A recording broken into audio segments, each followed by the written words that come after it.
অবিশ্বাস্য, অপ্রতিরোধ্য এ যেন রূপকথার গল্পের মতো অপরাজেয় এক আর্জেন্টিনা। আরও একটি ম্যাচ, আরও একটি শিরোপা, আরও একটি রেকর্ড আর্জেন্টিনার। কলম্বিয়াকে হারিয়ে রেকর্ড 16 বারের মতো কোপা আমেরিকার শিরোপা গড়ে তুলল আর্জেন্টিনা।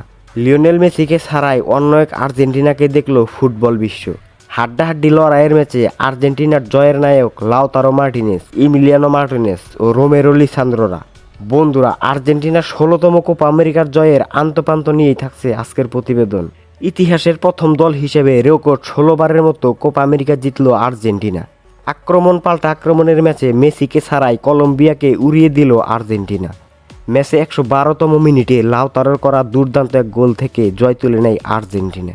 লাউতারোর পাশাপাশি জয়ের নায়ক বর্তমান বিশ্বের সেরা ডিফেন্ডার জুটি ক্রিস্টিয়ান রোমেরো ও লিসান্দ্রো মার্টিনেজ। রোমেরো, লিসান্দ্রো ও ইমিলিয়ানো মার্টিনেজদের নিয়ে আর্জেন্টিনা যেন প্রতিপক্ষের জন্য চীনের প্রাচীর। সেরা গোলরক্ষকের পুরস্কার পেয়ে কোপা শেষ করলেন বাজপাখি ইমিলিয়ানো মার্টিনেজ। তবে ভালো লাগার বিষয় হলো অ্যাঙ্গেল ডি মারিয়ার শেষ ম্যাচটাও শিরোপা জয়ের উদযাপনে মাতিয়ে রাখল আর্জেন্টাইনরা। বর্তমান বিশ্বে আর্জেন্টিনা যেন প্রতিপক্ষের জম। এভাবেই চলতে থাকুক আলবিসেলেস্তাদের রাজত্ব।